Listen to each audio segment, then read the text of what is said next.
اور ساتھ ہی میں علماء کی جو فضیلت بتائی ہے، عالم کی جو فضیلت ہے وہ ایک عالم ہی جان سکتا ہے، بھٹیارے کو کیا پتا۔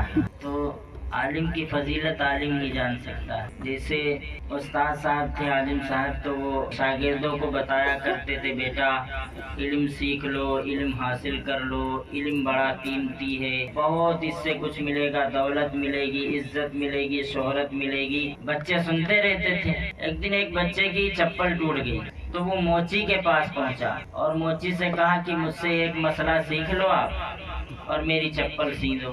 تو موچی نے کہا اپنے مسئلے اپنے پاس رکھو، مجھے پیسے دو تو میں چپل سلوں گا۔ اس نے بہت سمجھایا کہ علم بڑا قیمتی ہے، چونکہ استاد سے سن چکا تھا، علم بڑا قیمتی ہے، اس سے بہت فائدہ ہوتا ہے، بڑا نفع پہنچاتا ہے علم۔ لیکن اس نے موچی نے کچھ نہ سنی، وہ کہہ رہا تھا کہ مجھے پیسے چاہیے تو میں چپل سلوں گا، پیسے نہیں دو گے تو چپل، اپنے مسئلے تم اپنے پاس رکھو، اپنا علم اپنے پاس رکھو۔ موچی نے دھکا دے کر کے بھگا دیا۔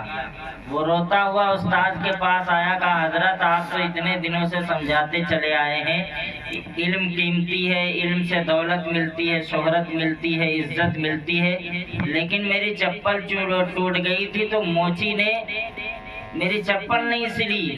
میں نے اس سے کہا کہ ایک مسئلہ مجھ سے سیکھ لو اور میری چپل سی دو۔ تو موچی نے کہا کہ اپنے مسئلے اپنے پاس رکھو، اپنا علم اپنے پاس رکھو، مجھے تو پیسے دو۔ استاد صاحب نے کہا کہ بیٹا علم قیمتی ہے واقعی میں، لیکن تھوڑا صبر کرو۔ کچھ دنوں کے بعد ایک مسئلہ آ گیا استاد صاحب کے پاس، تو انہوں نے وہ مسئلہ دے دیا اسی لڑکے کو، کہا اس کو حل کرو۔ اس نے وہ مسئلہ حل کیا اور روانہ کر دیا۔ جواب جب پہنچا تو انعام کے طور پر ادھر سے بہت سارا نذرانہ، تحفے، تحائف آئے، بچے کو دیے گئے۔ آپ تمہیں سمجھ میں آیا کہ علم کتنا قیمتی ہے، علم سے کیا ملتا ہے۔ موچی نے جو کہا تھا کہ اپنا علم اپنے پاس رکھو، اپنے مسئلے اپنے پاس رکھو، مجھے تو پیسے چاہیے، اس موچی کو کیا پتا کہ علم کی قدر کیا ہوتی ہے۔